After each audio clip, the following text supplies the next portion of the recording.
புத்தி சொல்ல தேவையில்லை யாரு தானே தத்துவங்கள் மூளையில குரு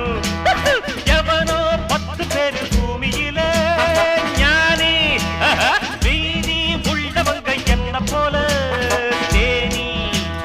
சேவல் வந்து கூவும் வர சிந்துகளை படிப்போம் காலை வரையில் கனவுள்ள